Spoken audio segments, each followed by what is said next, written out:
Hi, everyone. Hope you guys are well. It is Friday, and we are resuming the afternoon phone photography modules, tutorials. My name is Andisha Thompson, and welcome to Phone Photography for Parents, Friday afternoon tutorial. So what I'm going to do is every week I give a mini tutorial for something that will help you improve the photos you take of your children. So today what we're going to look at is how to make a dark photo not a dark photo. So basically how to correctly lighten a photo, and there's various tips and tricks that you can do. There's ones that you can do that just will quickly make it brighter, but they're not necessarily the best ways to do it. So first I want to say that if you've got a phone like mine, I've got an iPhone, the newer phones, when I take a picture, before I even take the photo, I can brighten it. And the way that you do that, I just want to mention that you can also, I'm going to talk about the correct way to do it is to brighten it afterwards, but I want to talk a little bit about correcting your photo before you take it. So my phone, what it lets you do is it lets you focus on a point. And when it lets you focus on a point, it also has a little like a little sun that shows up, and that will let you brighten your photo before you actually take it. So do feel free to use that method. That's a very gross way of doing it. Not gross as in yucky, but gross as in very blunt way of doing it. Blunt is a better word. Right, okay. So what I'm gonna show you now is how to edit your photo. So if it turns out a bit darker than you'd like, I wanna show you how to edit the photo, but in a way that keeps elements of the photo balanced. So I just want to show you now my shares. I'm going to show you my screen. Okay, so I want to show you right now, where are we here? Pictures. So I want to show you, this is the original photo that I want to share with you. So I took this picture at home. You see my laundry on the right-hand side, gosh. And it's very dark inside. And if you were to take your picture, and before you take the picture, if you were to brighten the page, brighten your image, you get something like this. Yes, it's definitely brighter, and you take the picture, it does look better. She looks better. So originally she's like, like this.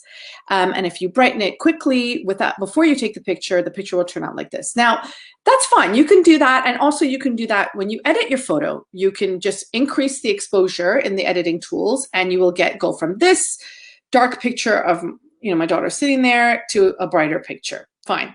But what I want to show you is a better way to do it, because the problem here is if you look outside, the original one, your phone is exposing for outside, and that's why it's dark inside. But you get to see the nice blue sky, you get to see the green here. And if you just zip up crank up the exposure, and that means to make it just overall really bright, you lose a lot of the detail that you would see over here outside. So there's a better way to do it. So instead, I want your photo to go from this to this. So what you've done is you've kept the blue outside as much as you can. It's not going to be perfect, but you've increased the detail of outside while increasing the color, the brightness. So it's basically, this is the subtle way to do it, and this is the very blunt way of doing it. So I'm going to show you exactly how I did that.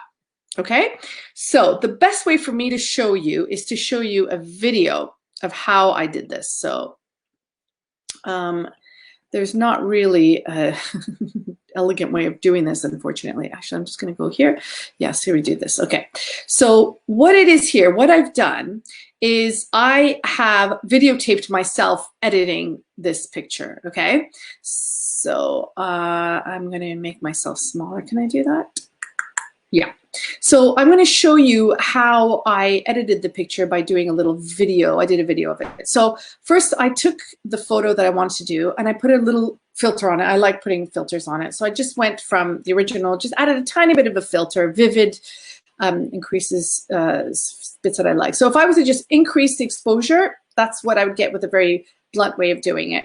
But if I want to, the clever thing to do is to only lighten the dark bits, and that's where the shadows come in. So that's where you use the shadows to brighten the dark bits, and also increase the saturation tiny bit so that you can keep that blue outside. And if you go to the warmth, if you roll the warmth down, making it negative, it makes it a bit blue, and that's what warmth does. And I cover all of these things in my phone photography course. And I also wanted to do a quick crop just so that I could be sure that I don't have my laundry in the picture, because I had my laundry in the picture.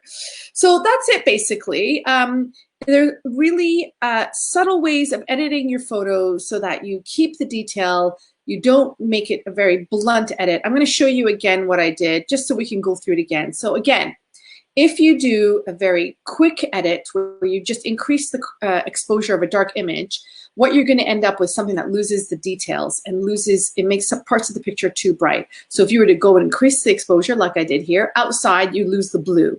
But if you go and selectively lighten parts of your picture, and that's where shadows comes in, you go to shadow, I increase the shadow, so only the dark bits get darker, and maybe the outside I want it to be still a bit blue, so I then go to saturation and I increase the saturation a little bit. And warmth is something that's useful. If I want the sky to be a bit bluer even, I decrease the warmth to get it bluer. And I always crop images. I had to crop this one because you can see my laundry in the corner of the image. I only realized it as I was uploading the pictures to do this tutorial. I'm like, oh my God, you can see like my bra. Anyway, I'm okay. I get embarrassed. I don't get embarrassed too quickly. So anyway, so that's basically it. So my point here is that you do have several ways to brighten dark images. The one way is to do it quickly before you take the picture, or you can edit it afterwards and just quickly increase the exposure. Both ways are good, but the problem I have with them is that you lose some of the important bits of the picture. You can make potentially some of the brighter bits, make them too bright, and that's when you lose the outside, the blueness of the outside sky. So there's a more subtle way to do it, and that's just focusing on just the dark bits of the image and using shadows to increase it. Now I go through all of this in far more detail in the phone photography course I have. Oh, hi Nani. So I do go through in a lot more detail in the phone photography course I have. It was going to start at the end of June, but I've decided to postpone it till the end of July, just to give people a bit more time to get used to the summertime, and because lockdown is slowly being lifted, I'd like people to have more of an experience with that. And so I'm going to do the course at the end of July, and it should be really good. Well, I know it is because we did it already and everyone seemed to benefit from it. So we'll go into that a lot more detail. So do sign up for that. I'll put the comments in the comment section. I'll put a link to it. And if anyone has questions, I don't know if they has questions about it was pretty straightforward, I think. But if you do have questions, do pop it on here, and I'd love to see your examples of how you've brightened photos. And if you want feedback, I can give feedback on images as well. That's something quite useful for people to learn, is to get feedback on your photos. So that's it. My hair story is a little bit windswept because I did a photo shoot outside earlier, and it was very, very windy here in the UK in London. And I don't know how you guys are getting on, but last week it was like 28 degrees Celsius, and now it's like, I don't know, 15. It's just drops so much, and it's really cold and windy. Not very nice, but at least it's a weekend coming up. And I hope you guys are all well. Take care of yourselves, and I'll catch you next week. All right, bye everyone, bye.